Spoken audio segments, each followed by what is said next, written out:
तो क्या एक बिजी प्रोफेशनल अपने फुल टाइम काम के साथ कंटेंट बनाकर एक साइड इनकम कमा सकता है? अगर ये सवाल मन में आता है तो ये विश्लेषण बिल्कुल उसी के लिए है। चलिए इस पूरे प्रोसेस को एकदम सिंपल बनाते हैं। अक्सर मन में एक ख्वाहिश होती है कि कुछ अपना बनाया जाए, पर सबसे बड़ा सवाल आता है, टाइम कहाँ है? अगर ऐसा महसूस होता है तो यकीन मानिए ये सिर्फ एक इंसान की कहानी नहीं है। लेकिन क्या हो अगर रास्ता उतना मुश्किल हो ही ना जितना लगता है? तो ठीक है, चलिए इस बात को जरा गहराई से समझते हैं। देखिए, ये जो एक लाइन है ना, इसमें ही पूरी फिलॉसफी छिपी हुई है। ज्यादातर लोग शुरू ही इसलिए नहीं कर पाते क्योंकि वो परफेक्शन का इंतजार करते रहते हैं। लेकिन सच तो ये है कि ऑनलाइन दुनिया, स्पेशली यूट्यूब, परफेक्शन को नहीं बल्कि कंसिस्टेंसी और क्लैरिटी को रिवॉर्ड करती है। तो आज हम कुछ बहुत जरूरी चीजें समझने वाले हैं। सबसे पहले हम बात करेंगे उस डर की जो हम सबको रोकता है। फिर हम 3 रास्ते देखेंगे। यूट्यूब से अपनी आवाज का असर कैसे डालें, ब्लॉगिंग से शब्दों की ताकत कैसे इस्तेमाल करें और पर्सनल ब्रांडिंग से अपनी एक अलग पहचान कैसे बनाएं। और हाँ, आखिर में ये भी देखेंगे कि पहला कदम आखिरकार उठाना कैसे है। तो सबसे पहले बात करते हैं उस डर की जो हमें आगे बढ़ने ही नहीं देता। मन में आता है कि अरे मेरे पास तो फैंसी इक्विपमेंट होनी चाहिए, मेरी इंग्लिश एकदम परफेक्ट होनी चाहिए, या फिर मुझे तो कैमरे के सामने आना ही पड़ेगा। पर सच कहूं, ये सब सिर्फ मिथ्स हैं और कुछ नहीं। और सबसे जरूरी बात यह है कि इनमें से किसी भी चीज की जरूरत नहीं है। सीरियसली, ना कोई स्टूडियो चाहिए, ना वायरल होने के बारे में सोचना है। चेहरा दिखाए बिना भी बेहतरीन कंटेंट बनाया जा सकता है। असल में जरूरत है तो बस एक मैसेज की और रिकॉर्ड बटन दबाने की हिम्मत की। चलिए अब पहले रास्ते पे चलते हैं, यूट्यूब। अगर बोलकर समझाना अच्छा लगता है तो ये प्लेटफॉर्म जैसे आपके लिए ही बना है। यहाँ आपका कंटेंट सोते समय भी काम करता रहता है और धीरे धीरे एक डिजिटल एसेट में बदल जाता है। यहाँ एक बहुत ही सिंपल 6 स्टेप प्लान है। स्टेप 1, एक ऐसा टॉपिक चुनें जिस पर आप बिना तैयारी के भी घंटों बात कर सकते हैं, क्योंकि यही आपको लॉन्ग रन में टिकाए रखेगा। स्टेप 2, अपने पहले 10 वीडियो आइडियाज लिख डालिए ताकि मोमेंटम बना रहे। फिर एक मिनिमल सा सेटअप बनाइए और बस रिकॉर्डिंग शुरू कर दीजिए। याद रखिए, परफेक्शन पर नहीं, अपनी बात कहने पर फोकस करना है। एडिटिंग के लिए कैपकट जैसा कोई आसान सा टूल इस्तेमाल करें और हाँ, टाइटल्स और थंबनेल्स पर खास ध्यान दें, क्योंकि लोग क्लिक तो उन्हीं को देखकर करते हैं। और देखिए, सेटअप कितना सिंपल हो सकता है। आपको बस एक स्मार्टफोन चाहिए और घर का कोई शांत कोना। खिड़की से जो नेचुरल लाइट आती है उसका इस्तेमाल कीजिए। अगर थोड़ा और इन्वेस्ट करना है तो एक छोटा सा ट्राइपॉड और लैपल माइक ले सकते हैं, जो बहुत सस्ते आते हैं। याद रखिए, लोग आपका कमरा देखने नहीं, आपकी बातें सुनने आते हैं।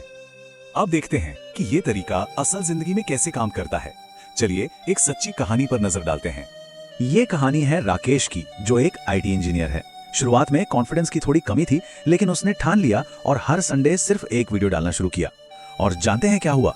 7वें महीने में उसने सिर्फ अपने वीडियो से 10,500 रुपए कमाए। तो इससे एक बात साफ होती है, यूट्यूब को करिश्मा से ज्यादा कंसिस्टेंसी पसंद है। अब आते हैं दूसरे रास्ते पर, ब्लॉगिंग।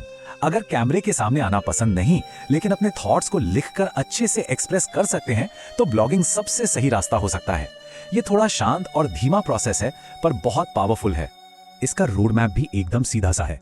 एक ऐसा टॉपिक चुनें जो नेचुरल लगे, फिर 1 घंटे के अंदर अपना ब्लॉग सेटअप करें, अपने पहले 5 पोस्ट्स लिखें। इसके बाद बेसिक एसईओ सीखें। एसईओ मतलब सर्च इंजन ऑप्टिमाइजेशन। ये बस एक तरीका है जिससे गूगल जैसे सर्च इंजन्स पर लोग आपको आसानी से ढूंढ सकें। और फिर मोनेटाइजेशन के रास्ते खोजिए। प्लेटफॉर्म चुनने के लिए बेसिकली 2 मेन ऑप्शंस हैं। अगर बस शुरुआत करनी है बिना किसी टेक्निकल झंझट के, तो मीडियम या ब्लॉगर बहुत अच्छे हैं, फ्री भी हैं। लेकिन अगर लॉन्ग टर्म सोच रहे हैं और फुल कंट्रोल चाहते हैं तो वर्डप्रेस बेस्ट है। चलिए ब्लॉगिंग की दुनिया से भी एक सच्ची कहानी देखते हैं। ये कहानी है मेघा की, जो एक कॉर्पोरेट एम्प्लॉय है। मेघा ने फैसला किया कि वो हफ्ते में 2 पोस्ट लिखेगी और सिर्फ 10 हफ्तों में उसने 20 पोस्ट लिख डाले। 6 महीने बाद का रिजल्ट, उसके ब्लॉग पर हर महीने 22,000 रीडर्स आ रहे थे और वो करीब 18,000 रुपए की साइड इनकम कमा रही थी। ये साफ दिखाता है कि ब्लॉगिंग में पेशेंस की जरूरत है और उस पेशेंस का फल जरूर मिलता है। अब बात करते हैं तीसरे रास्ते की, पर्सनल ब्रांडिंग। ये उन लोगों के लिए है जिन्हें कनेक्शंस बनाना और अपने आइडियाज शेयर करना पसंद है। और ये फेम के बारे में नहीं है, बल्कि अपॉर्चुनिटीज को अपनी तरफ अट्रैक्ट करने के बारे में है। पर्सनल ब्रांड का मतलब बहुत सिंपल है। जब लोग किसी टॉपिक के बारे में सोचें तो उन्हें आपका नाम याद आए। ये आपकी एक ऑनलाइन आइडेंटिटी है जो आपके लिए 24/7 काम करती है। इसे बनाने का प्लान भी बहुत सीधा है। सबसे पहले सिर्फ एक प्लेटफॉर्म चुनें, जैसे लिंक्डइन या ट्विटर, ताकि फोकस बना रहे। फिर अपनी कंटेंट आइडेंटिटी तय करें कि आप सिखाएंगे या अपनी जर्नी शेयर करेंगे। ऐसा कंटेंट बनाएं जो एक कॉन्वर्सेशन लगे, लेक्चर नहीं। एक हल्का और रेगुलर रूटीन बनाएं ताकि ये बोझ ना लगे। और सबसे जरूरी, मार्केटिंग के इरादे से नहीं बल्कि मदद करने के इरादे से लोगों से जुड़ें, क्योंकि ट्रस्ट वहीं से बनता है।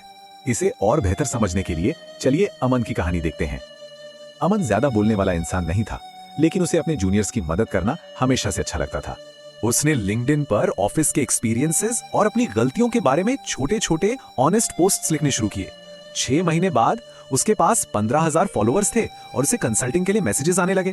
जल्द ही वो पार्ट टाइम कोचिंग से हर महीने 35,000 रुपए तक कमाने लगा। उसने ऑडियंस नहीं ढूंढी, उसने बस अपनी लर्निंग्स शेयर की। तो हमने 3 रास्ते देखे, यूट्यूब, ब्लॉगिंग और पर्सनल ब्रांडिंग। लेकिन इन तीनों में एक बात कॉमन है, सफलता का राज कंसिस्टेंसी और ऑथेंटिसिटी में छुपा है। अब सवाल ये है कि पहला कदम उठाया कैसे जाए। तो ये रहा एक सिंपल 30 डे मोमेंटम प्लान। पहले हफ्ते में अपना रास्ता चुनें और अपना पहला कंटेंट बनाएं, चाहे वो वीडियो हो या ब्लॉग पोस्ट। दूसरे हफ्ते में उसे पब्लिश करें और फीडबैक देखें। तीसरे और चौथे हफ्ते में थोड़ा और कंटेंट बनाएं और अपनी स्टाइल को रिफाइन करें। बस 30 दिन और आपके पास एक काम करता हुआ प्रोजेक्ट होगा। और आखिर में बस ये याद रखिए, इंटरनेट पर हर बड़ा यूट्यूब चैनल या ब्लॉग एक अकेले, शायद इम्परफेक्ट वीडियो या पोस्ट से ही शुरू हुआ था। उस इंसान ने भी बस शुरू कर दिया था, जो पूरी तरह से श्योर नहीं था, फिर भी उसने वो पहला कदम उठाया। तो सवाल ये है कि वो पहला कदम क्या होगा।